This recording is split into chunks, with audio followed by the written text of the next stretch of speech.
Lo que me habían pedido Fernando y Álvaro era una charla sobre arquitectura contemporánea en Buenos Aires, algo que no es del todo fácil de hacer. Todo el término contemporáneo no es algo que sea muy fácil de acotar, sino que es algo que más bien se nos escurre entre las manos, con lo cual la idea que tenía para encarar este tema partía un poco de esta pintura que ven acá, de Le Corbusier, cuando todavía no era Le Corbusier. Es una pintura de los años 20, de su periodo purista. Y hay algo que me llama poderosamente la atención de esa pintura, que es la aparente contradicción que hay entre su producción de esos años, o sea, imagínense la ruptura que tenía su arquitectura en esos años, y la elección de elementos que toma para pintar, ¿no? Si se fijan, o sea, al momento que Le Corbusier estaba en la etapa blanca de su obra, de repente, como si se tratase de otro personaje, empezaba y aparecían botellas, guitarras, pipas, un plano de una mesa, algo que podría ser una silla. O sea, uno pensaría que lo que le tocaría a él pintar serían, en todo caso, aviones o vapores, o todos los elementos que él retrataba con una fascinación bastante grande en la revista que publicaba del Esprit Nouveau, ¿no? Pero sin embargo, no, él agarraba elementos que ya habían sido decantados históricamente. No eran elementos que acababan de aparecer en la sociedad, sino eran elementos que ya la historia había hecho que su forma haya llegado como a un nivel de depuración bastante grande. De hecho, si hoy pensamos en guitarras, en pipas o en botellas, tampoco cambiaron demasiado. Entonces, ¿por qué pintaba esto? La explicación que hay sobre este tema es que en realidad él justamente lo que hacía, al igual que los pintores cubistas, era, cuando hacían sus bodegones, era agarrar lo que tenían a mano, los elementos más mundanos que existan, ¿no? Los ponían en relación, y lo que pintaban en realidad no eran tanto los elementos que seleccionaba, sino las relaciones formales que existían entre ellos. Por eso, justamente, caían en elegir este tipo de elementos. ¿Se entiende hasta acá más o menos la idea? Por favor, ni bien hay algo que no me levantan la mano y eso. Como les contaba, definir lo que es la arquitectura contemporánea en Buenos Aires es algo, al menos para mí, que no soy periodista, algo bastante difícil de hacer. Porque, ¿qué es contemporáneo? Es que está pasando ahora, que tiene interés ahora, que pasó hace un tiempo, pero visto desde otro ángulo puede tener sentido.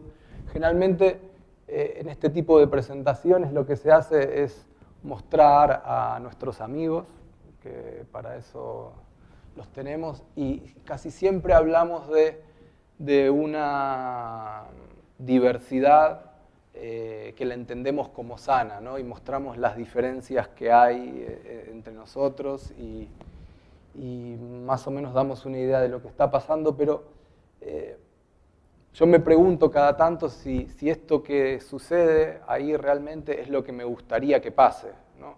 Entonces yo traté de entender esta charla no como una crónica, sino como un proyecto.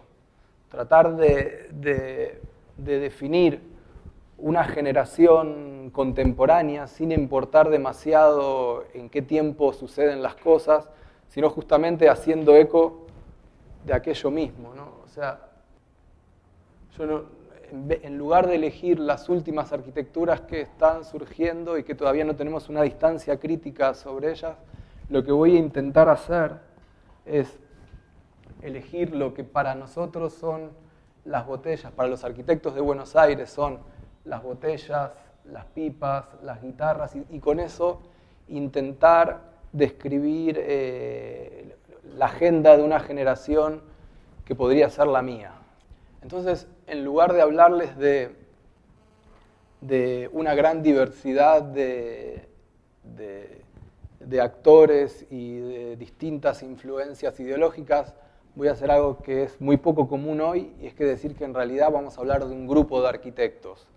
Un grupo de arquitectos que en realidad evita generar algún despunte, sino que en realidad se mueven todos ellos como una masa continua, que producen conocimiento en conjunto y no individualmente, gente que se dedica a dar clases, pero que también estudió afuera y que también mantiene conversaciones con sus colegas extranjeros. De hecho, sus producciones hablan de eso, no es una arquitectura en absoluto localista, o sea que no podríamos hablar de una arquitectura exclusivamente de Buenos Aires, sino que hay una cierta distancia sobre esa proximidad de las cosas.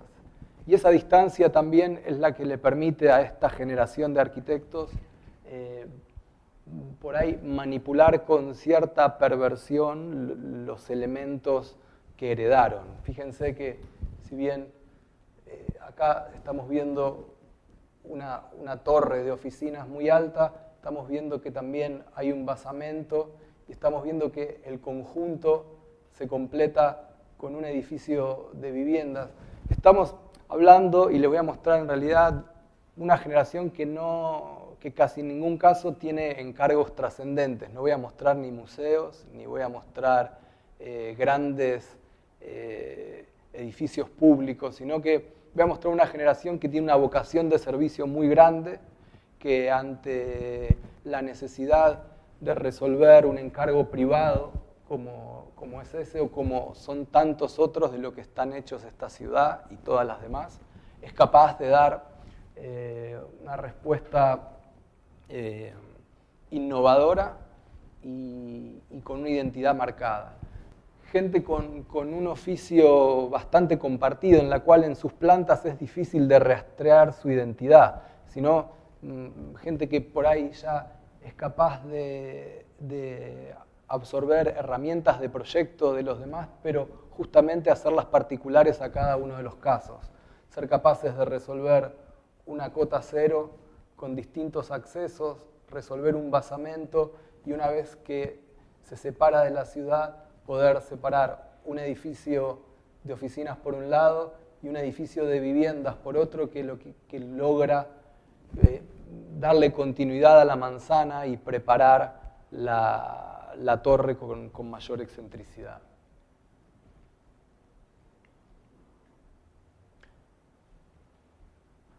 Voy a hablar de una generación que ya tiene cierto desapego sobre las ideas, pero justamente ese desapego sobre las ideas les permite ser muy objetivos sobre la producción, sobre la arquitectura que hacen. Una generación que ya entiende a la ciudad no de manera ideal, como por ahí lo hacían los posmodernos intentando reconstruirla, sino que se insertan en la trama de la ciudad antigua, pero son capaces de generar nuevas descripciones en paralelo a las necesidades que hay. Son capaces de trabajar en recovecos de las manzanas, en calles muy principales de la ciudad y resolver problemas de gran problemática. O sea, tienen destreza como para ordenar unos aparcamentos de esta forma, ir viendo cómo se colocarían unas torres, resolver unas galerías comerciales en distintos niveles. O sea, estoy hablando de una generación con una solvencia técnica quizás mucho más fuerte que la identidad de cada uno de los arquitectos.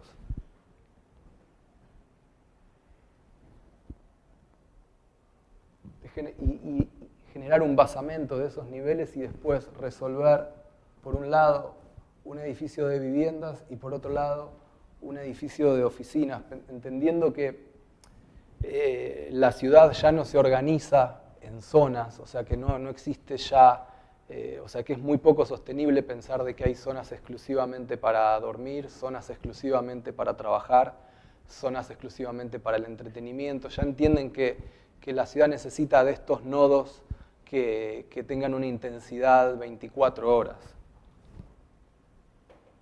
Y de esta forma es como resuelven la continuidad con las calles, generando un nivel para abajo comercial, un nivel para arriba, una zona de oficinas al alcance de nivel de la calle y después en torre hacia arriba de oficinas o en torre hacia el otro lado con viviendas. Y que es capaz de generar esta espacialidad que si bien tiene una identidad muy fuerte hacia adentro del proyecto, cuando su producción emerge y se mezcla con el resto de la ciudad, hay una continuidad bastante lineal con el trabajo de sus otros colegas. Una generación que sabe mantener una relación bastante parasitaria con el mercado, o sea, con el mercado incluso inmobiliario. Me imagino, o me gustaría ser parte de una generación de arquitectos que es capaz de entrar y salir y hasta ser capaces de rodear el problema y a partir de eso usar cada oportunidad como un ámbito de experimentación. Este es un edificio de viviendas en una esquina como cualquier otra de la ciudad, pero donde algunas ideas, como por ejemplo podrían ser el Marina City, ¿no? de Bertan Goldberg en Chicago, por acá, son capaces de penetrar hasta en los lugares donde el capital parecería no dejar que nada suceda, ¿no? Entonces fíjense cómo resuelven esta esquina teniendo cierta erosión en la planta baja con el coche para entrar a un hall que tiene las medidas que tiene que tener, que se conecta al mismo tiempo con unos aparcamientos que terminan por separar el edificio de la cota cero y generar esta especie de helicoide ascendente hasta organizar unas unidades de esta manera, ¿no? Y generar esas transparencias y esos bajos en la ciudad. Una generación que en lugar de inventar detalles constructivos en cada una de las oportunidades que tiene para construir, ya sabe que cuenta con un mercado de patentes, en este caso de persianas, ¿no? Y que lo que hace es manipularlo con cierta ligereza. O sea, en lugar de definir y diseñar y rediseñar lo que ya está, me gustaría pensar que el filón creativo de esta generación es mucho más parecido a la de un DJ, capaz de encontrar distintas patentes, distintos intereses y combinarlos hasta lograr darle sentido a algo. Y de esta manera es como resuelven sus edificios, ¿no? Simplemente con una patente constructiva que tienen al alcance de la mano, que sale en las revistas y que ellos como técnicos son capaces de generar un nuevo discurso o una nueva noción de belleza con eso tan ordinario que está al alcance de todos. Y al mismo tiempo, de vuelta, ¿no? Resolver las plantas de esta forma.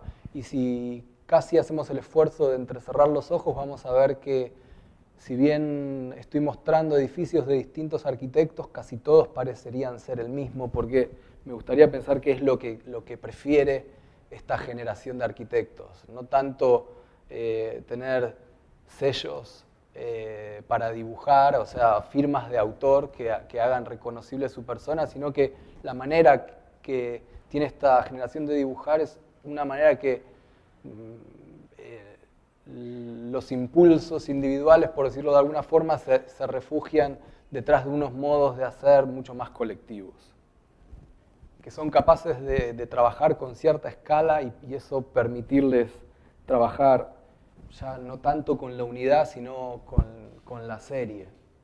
O sea, donde la repetición es un tema que le da sentido al trabajo. Incluso ya tienen una distancia tan lejana de la generación anterior que son capaces de combinar, por un lado, la ligereza constructiva que ven en estas arquitecturas y ser capaces de, con cierta perversión, retomar esas organizaciones clásicas de habitaciones encadenadas, ¿no?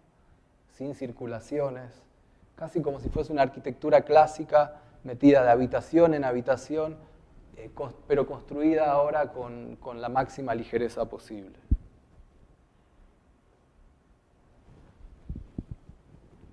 Una generación que ya, en lugar de seguir depurando eternamente cada una de las tipologías, ¿no? En vez de seguir insistiendo en la torre como torre, en el basamento como basamento, en el patio como patio, es capaz de combinar distintos tipos edilicios con un desenfado bastante fuerte. Fíjense cómo en este caso logran insertar una torre en mitad de una manzana, justamente por construir dos edificios que terminan por resolver los muros medianeros de los vecinos. Generalmente las torres, cuando se insertan en la manzana, dejan expuesta los muros medianeros, y esta gente no sabe que si tiene que hacer una torre, antes se tiene que inventar el marco para que eso suceda. O sea, el proyecto no es solamente lo que se les encarga, sino que siempre hay un proyecto del proyecto, y a partir de eso generan distintos conocimientos, pequeños avances con cada una de las obras. Entonces, esto pasa a ser un terreno donde aparece un edificio que es el que, casi como una medianera habitable, que contiene con unos espacios semicubiertos el acceso y el egreso a las cocheras bajo rasante, y prepara el ámbito para que una torre retirada ya de la línea municipal emerja no irrumpiendo en un entorno, sino haciéndolo de una manera que hasta el momento era bastante impensada. Entonces, estos edificios, por un lado, se organizan con distintos niveles, o sea, estas unidades se organizarán en dúplex porque tienen menos planta que estas de acá, entonces tienen una planta pública por un lado y una planta más de dormitorios por otra, y en cambio ya la torre esta emerge de manera vertical, pero claro, no es indiferente al entorno que construyó antes. Entonces esta torre, hasta este nivel, tiene unidades más chicas y separadas, y en cambio cuando es capaz de superar la cota que el mismo proyecto generó, resuelve con este tipo de planta, ¿no? Y una vez que alguien lo hace y lo aprende, va otro y lo repite, ¿no? Porque ya uno entiende cómo resolver una torre dentro de un único proyecto, que es hacerlo simplemente de esta manera, generar una pieza de transición y luego salir. Es una generación que tiene una relación con la técnica ambigua, o sea, si bien es capaz de trabajar con cierto rigor técnico, porque vemos que así lo hacen, tienen una aproximación a los detalles o a los resultados que por un lado es técnica y por otro lado es visual. O sea, ustedes todos saben el problema que tienen las torres cuando tienen que resolver la sección de las columnas, ¿no? Generalmente, siempre, las columnas de abajo son las que más carga reciben porque tienen que resolver, ¿no?, las cargas de las de arriba.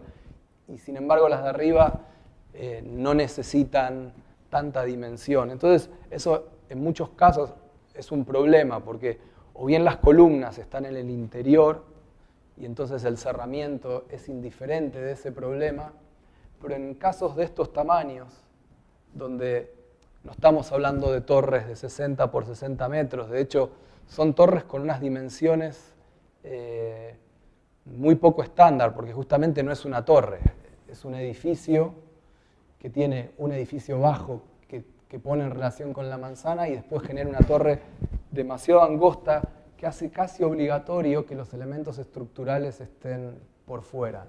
Pero miren cómo resuelve este tema, ¿no? Lo que ven acá es un esquema estructural de esta torre. Estos detalles de acá no tienen demasiada importancia porque hablan de cómo se resuelven las losas en el medio, pero los que sí me interesan son estos y estos. Esta es la sección de esta columna que ven por acá y esta es la misma sección pero en la columna que ven ahí. Fíjense que lo que hace en un caso es mantener esta línea a ambos costados y lo que cambia es esta oquedad y ahí, ¿no? Fíjense que esta línea abajo es negra, es mucho más finita, y en cambio arriba eso empieza a separarse. Entonces, lo que me interesa de esta generación es esa relación, por un lado técnica, pero por otro claramente visual. O sea, fíjense que con simplemente resolver la sección de una columna y resolver el color, ya ahí hay una lección de arquitectura bastante buena para tomar.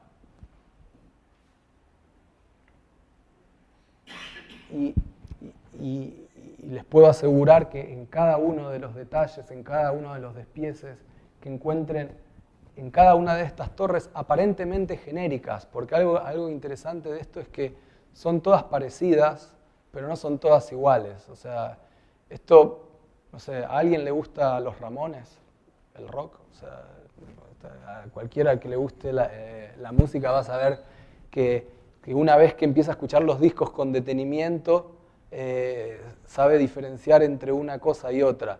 Y esta generación me gustaría pensar que tiene algo de eso, que a primera vista es casi todo lo mismo, pero cuando uno empieza a mirarlo y entender cómo cada edificio tiene sentido, es bien o casi diametralmente opuesto a otro.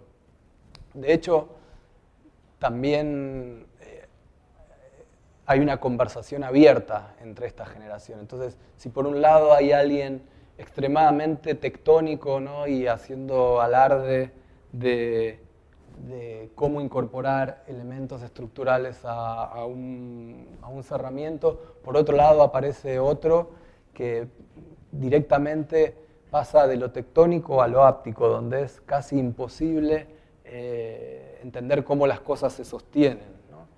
Y donde no parece haber casi ningún acento de la estructura en la organización de las plantas, sino más bien que los espacios parecen ser solamente la geometría del terreno. Y casi es imposible entender cómo se sostienen, ¿no? Una generación que tampoco, en este continuo despegarse de las tipologías, también lograrlo de los materiales en relación a los programas. Entonces, cuando tienen que ampliar un museo de bellas artes de orden clásico, no tienen ningún problema en hacerlo con una arquitectura que a primera instancia podría ser de carácter industrial. Y hacerlo de esta forma. Si tienen este edificio y tienen esta avenida, directamente colocarlo de esta manera y confiar en la indeterminación y en la libertad que pueden generar los materiales, no por representar nada en especial, sino por permitir distintos tipos de apropiaciones. O sea, esa capacidad de en un momento dado dar un paso al costado y dejar que las cosas sucedan. Un solo detalle, una sola técnica, un solo cerramiento, no por un minimalismo que termina funcionando como un chaleco de fuerza, sino todo lo contrario, casi reducir la cantidad de variables posibles justamente para permitir la mayor cantidad de apropiaciones a cada uno de los espacios. Y cuando finalmente a esta generación le toca intervenir en algún proyecto de gran escala, hace gala de su escepticismo, ¿no? O sea, cuando le piden que organicen unos pabellones industriales, directamente no tienen más opción que hacerlo en hilera, porque desconfían tanto, o mejor dicho, no entienden el proyecto como algo cerrado, sino como cada variable, cada punto de contingencia o de cambio es algo que, en lugar de hacer que el proyecto pierda fuerza, es algo que lo fortalece. Entonces construye estos pabellones que no tienen ni siquiera programa. Cuando estos pabellones se construyen, nadie absolutamente les pide que hagan algo, que no saben ni siquiera qué universidad va a ir, algo parecido como este caso. Y tampoco sabían estos arquitectos ni cuántos pabellones iban a construir, ni qué programa iban a tener, ni qué facultad iban a dar lugar. Entonces se limitaban a construir un basamento y ahí sí generar algunas aulas que necesitan algún tipo de especificidad porque son para dar conferencias y son más parecidas a un auditorio, pero verdaderamente de ahí para arriba simplemente pensar que un buen volumen de aire es capaz de vincular a la gente en cada uno de los niveles, pero a partir de eso ofrecer este tipo de plantas, ¿no? que en ninguna publicación tienen un solo tabique. O sea, nunca, de hecho, dibujar una planta de uno de estos pabellones significaría congelar el tiempo, porque lo que entendían estos arquitectos era generalmente es que esto permitía el cambio casi constante. Por eso, si hacemos un zoom, vamos a encontrar esto, ¿no?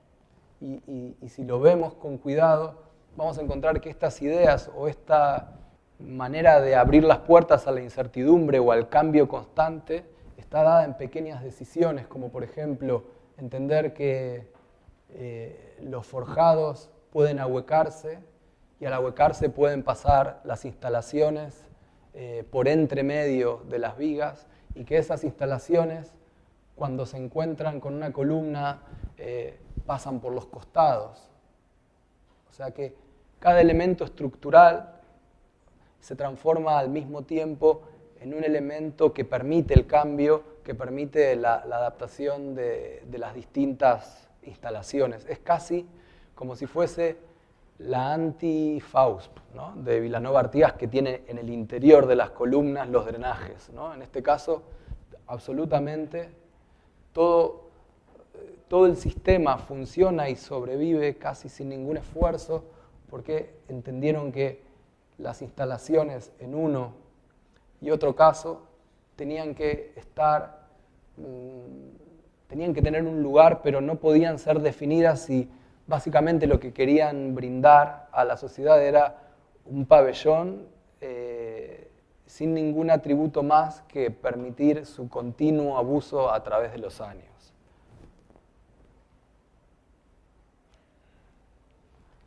Y que si bien lo pensaron de esta manera, ¿no? Donde encuentran una modulación de 2 metros por 2 metros que coincide con la carpintería, que coincide porque puede venir en un lado, en un filo, pero más atrás puede ir en otro, y que esa misma estructura es capaz de colgar distintos tensores y darle sentido a un lugar que, si bien en principio es así, lo que tienen en mente estos arquitectos es justamente eso. O sea, me gustaría pensar que son arquitectos que están pensando en que el resultado final está acá, está en esta vitalidad de uso y no tanto en el cuidado y mantenimiento celoso de los distintos elementos constructivos, sino que los elementos están ahí para posibilitar lo otro. Casi toda la arquitectura que terminaría proponiendo esta generación tiene como esta especie de mutismo, ¿no? De ese, como una especie de distanciamiento de los tópicos sobre los cuales casi todos antes cayeron enredados, ¿no? Pensar que la mejor manera de relacionarse con un edificio histórico no es en todos los casos copiar sus materiales o copiar sus tonos, sino simplemente tener una conversación como quien habla con un mayor, como con cierto respeto, pero al mismo tiempo con cierta posición tomada. Y hacerlo en realidad de esa forma, intentando como casi contagiar con este distanciamiento, diría, un casi optimismo. Estos son los casos que utilicé para manipular temporalmente, ¿no? Yo creo que, me imagino que de estos 11 edificios casi todos habrán reconocido alguno, con lo cual algo que tiene de bueno es que el discurso por momentos era capaz de ser percibido, pero me gustaría abrir ahora la provocación que propone esta presentación, en realidad donde no presenté edificios terminados ahora, sino que casi todos hace un buen tiempo, pero sí me gustaría dejar la pregunta o trasladarle la pregunta a ustedes, cuánto la manipulación del tiempo o cuánto nosotros aprovecharnos de la erosión que es capaz de generar el tiempo nos permite modificar o corregir de cierta forma el presente, ¿no? Y ahí se los dejo.